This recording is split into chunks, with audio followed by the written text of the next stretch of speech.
Hey Hosters und Sternchen, was geht? Willkommen zurück zu einem weiteren Teil Tanky Online Top 10 Maps Ranking. Wenn ihr das erste Video nicht gesehen habt, dann hoffe ich, dass ich euch das hier irgendwo im Video einblende. Und ansonsten habt ihr Pech gehabt. Aber hier, kurz mal die Regeln erklärt. Mir werden 10 zufällige Karten angezeigt. Ich habe keine Ahnung, welche Karte kommt. Und das klingt so, als würde ich lügen. Aber nein, es ist echt so. Ich weiß nicht, welche Karte kommt. Und ich muss sie dann halt Karte für Karte von Platz 1 bis Platz 10 irgendwie platzieren. Und wenn ein Platz einmal belegt ist, dann bleibt er belegt. Ich kann im Nachhinein keine Karten miteinander tauschen. Das heißt also, wenn die 10. Karte kompletter Müll ist und es ist nur noch Platz 1 frei, dann kommt diese Karte auf Platz 1, egal wie schlecht sie ist. Ganz einfache Sache. Wenn ihr mitmachen wollt, könnt ihr das sehr gerne auch parallel in den Kommentaren tun. Und ohne lange Umschweife kommen wir nun zur ersten Karte. Sandal Remastered. Gefällt mir. Gefällt mir. Ich sag vielleicht, wenn ich sofort weiß, auf welchen Platz ich sie setze, sage ich den. Ich würde sagen Platz 3. Ich habe keine Ahnung, was für Karten noch kommen, ja, deswegen. Aber ich würde sagen, das ist eine solide 3. Die Größe ist gut, also je nachdem, ne? Ich versuche das heute mal in so einem Gesamtkontext zu bewerten. Die Karte selber finde ich geil gemacht. Das Remastered-Ding, das sieht super aus. Auch im Vergleich zu dem, wie sie davor aussah. Sieht echt gut gemacht aus. Mir gefällt das Ganze drumherum. Das sieht schön in Szene gesetzt aus. Die Größe der Karte ist auch gut. Du fährst nicht ewig. Wenn es brenzliche Situationen geben sollte, kannst du relativ schnell halt von A nach B kommen. Oder sollte irgendwo eine Goldbox fallen, brauchst du auch nicht so lange, um halt zu dieser Goldbox zu gelangen und so weiter und so fort. Alles Vorteile, aber wenn dein gegnerisches Team komplett am Dominieren ist, beispielsweise Capture the Flag, dann hast du hier auf dieser Karte brutal schnell verloren. Denn da brauchst du einfach nur einen schnellen Untersatz mit Krise und dann dreht er seine Runden und gewinnt das Ding ohne Gegenwehr in 2 Minuten, sage ich mal. Ist nicht so geil. Ne? Also das macht nur Spaß, wenn die Teams wirklich ausgeglichen sind und ansonsten, wie gesagt, wenn ein Team komplett am Dominieren ist in beispielsweise Capture the Flag, dann ist das Ding in unter 5 Minuten durch. Ne? In unter 2 Minuten, je nachdem. Aber ich würde sagen, trotzdem im gesamten Rahmen geht das Ding doch klar auf die 3. Ich bin mir sicher, die hatten wir definitiv im ersten Teil. Ne? Ich würde dieser Karte den Platz 6 geben. Warum? Sie ist jetzt nichts Besonderes, aber ich verbinde jetzt auch keine schlechten Erinnerungen mit dieser Karte. Und ich finde, die ist jetzt nicht zu überladen und bietet ein paar Sachen. Zum Beispiel hinter dem hellen Gebäude. Ja, diesen kleinen Abschnitt da, den kannst du für so ein bisschen Parcours nutzen. Springst du hier aufs Dach, springst du da ein bisschen, machst einen kleinen Looping oder was auch immer. Ja, dann hast du aber halt auch diese offeneren Flächen, wo du halt auch schön Gegner aus der Ferne angreifen kannst. Du hast halt diese, sag ich mal, mehreren Ebenen, die es halt hier gibt. Ist eine coole, actiongeladene Karte. Aber jetzt auch nicht so besonders. Ne? Aber es ist nett. Ich gehe damit auf die 6. Solikamsk würde ich auf die... um ehrlich zu sein, Platz 9. Die ist recht groß, spricht mich aber von der Optik nicht so an. Und ich weiß nicht, auch das ist wieder so eine Karte, ne? Ich weiß nicht, wie oft ich da schon richtig mir eine blutige Nase gefangen habe, weil die Gegner einfach komplett in einer anderen Liga gespielt haben. Ja, vielleicht ist 9 zu hart, aber man muss ja auch ein bisschen kontrovers sein, ne? Machen wir auf die 9. Massaker geht auf die 10. Muss ich dazu noch irgendwas sagen? Ich hoffe jetzt nicht, dass irgendwas Schlimmeres kommt, aber Massaker geht auf die 10. Das ist... dazu kann ich nichts Positives sagen. Ne? Mir macht es keinen Spaß, auf dieser Karte zu spielen. Das ist schrecklich. Das ist schrecklich. Diese ganzen kleinen Hügel. Und dann irgendwo bleibst du hängen, zack, drehst dich um. Oder du hast so eine gewisse Schräglage, versuchst den Gegner zu treffen, dein Schuss geht irgendwo hin. Ja? Einfach weil halt die Neigung dann auf einmal nicht mehr stimmt. Oh, dein Gegner trifft dich aber, ne? Ich hasse diese Karte. Geht auf die 10. Kluft. Ja, nehme ich jetzt mal vorsichtig auf die 8. Auch hier wieder, es ist jetzt nichts Besonderes für mich. Die ist irgendwie nett umgesetzt, ja, und ist auch schön, die mal ab und zu mal in Action zu sehen, wenn sie dann halt durch irgendein Event mal wieder spielbar ist.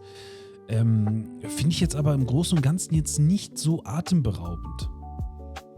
Ja, schwer zu formulieren, aber die ist für mich relativ langweilig im Vergleich zu anderen Karten. Und so oft habe ich auf der eigentlich auch nicht gespielt. Weil, ja, die bietet jetzt nicht so viel. Da gibt es bessere. Ja, vielleicht hätte diese Karte auch Platz 10 verdient. Aber jetzt müssen wir sie auf die 7 nehmen. Ich kann mit diesem Layout einfach nichts anfangen. Diese ganzen einzelnen Inseln, die es gibt. Ist ja schön und gut. Ja, ist mal was anderes. Okay, kann man vielleicht positiv bewerten. Deswegen 7. Wir haben auch nur noch die 7 frei. Ja, aber wenn diese Karte in Events spielbar ist, wo viele Goldboxen fallen oder was auch immer, ja, dann habe ich, warum auch immer das Pech, auf der falschen Insel zu sein. Oder wenn ich auf der richtigen bin, dann kommt dann jemand und haut mich direkt weg. Ich kann damit nicht viel anfangen. Und wenn halt gerade auf deiner Insel nicht viel passiert, weil auf den anderen viel Action gerade losgeht, dann stehst du da rum. Klar, du kannst dich jetzt runterschmeißen lassen und vielleicht spawnst du da, du wartest vielleicht, bis irgendein Gegner bei dir spawnt. Ja, gut, kannst du machen, aber na, ich kann mit dieser Karte echt nicht viel anfangen. Also 7 ist, denke ich mal, gerechtfertigt. Weite, ich muss sagen, so im Matchmaking, ich finde es ganz nett, wenn ich die mal wieder sehe, aber, und deswegen würde ich die auf die 5 setzen. Ich bin echt gespannt, was wir da noch haben. Warum? Ich finde es erstmal ganz schön, dass du diesen Untergrundtunnel hast, durch den du fahren kannst. Ja? Ist ja auch ganz nett, wenn du halt mehrere Wege hast, beispielsweise die Flagge der Gegner zu klauen. Ja, und ob du jetzt halt oben übers Feld fährst oder unten durch den Tunnel fährst. So, das ist alles schön. Du hast auch Möglichkeiten, auch mit Nahkampfwaffen ein bisschen, ja, sag ich mal, Dominanz auszustrahlen, ja, eine gewisse Effektivität zu haben. Gleichzeitig, klar, kannst du halt von den ganzen Campern aber auch aus der Entfernung weggeholt werden. Aber was ich zum Kotzen finde, wenn wir schon beim Tunnel sind, wenn du dann Leute hast, beispielsweise in Capture the Flag, die dann diesen gesamten Tunnel komplett voll machen mit Minen, auch ist das ekelhaft. Da musst du auch wieder Glück haben, dass halt jemand mit einem Mammut-Overdrive dann da durchfährt und alles wegräumt, sofern er das kann. Oder du schmeißt halt Granaten ohne Ende hin, die dann hoffentlich ein bisschen was auslösen. Also allgemein dieses Minenthema, das ist schon zum Kotzen. Aber hier fällt es dann erst recht auf, wenn du dann einfach diesen Tunnel nicht unter deine Kontrolle bringst. Weil wenn du den nicht unter deiner Kontrolle hast, beispielsweise im Capture the Flag Modus, dann kann der Gegner, wenn er die Flagge hat, einfach durch den Tunnel fahren. Du kommst da nicht hinterher.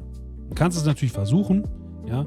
Aber wie gesagt, wenn da alles vermint ist, dann ist es da recht schwer, irgendwie die Kontrolle zu behalten. Und im Tunnel ist ja der Gegner dann doch recht gut geschützt. Ja, du kannst ja nicht einfach dann von außen schießen. Klar, du kannst natürlich von oben in diese Öffnung halt eine Mine reinwerfen, genau, eine Granate reinwerfen. Das wäre möglich. Du kannst auch reinspringen und versuchen, Schaden zu machen. Oder Ricochet, alles möglich, ne? Aber ich würde sagen, in den allermeisten Fällen wird man damit davonkommen. Ja, Platz 5. Ping-Pong. Boah, das schreit schon so richtig nach Wasp Firebird. Wir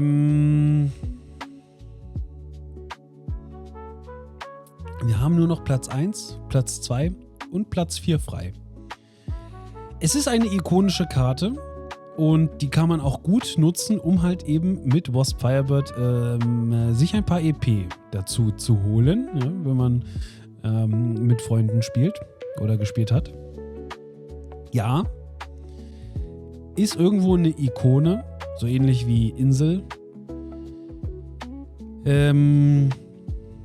Ich sag jetzt einfach mal wirklich, das Ding kommt auf Platz 2. Ja? Ich hoffe, da kommt jetzt noch mal ein bisschen was Schlechteres und noch mal was Gutes.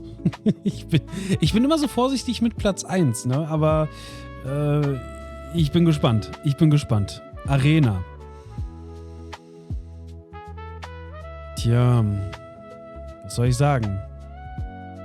Das kommt dann für mich auf die 4. Also Platz 1 ist es für mich nicht. Ich habe sehr, sehr selten auf Arena gespielt. Kann dazu echt nicht viel sagen.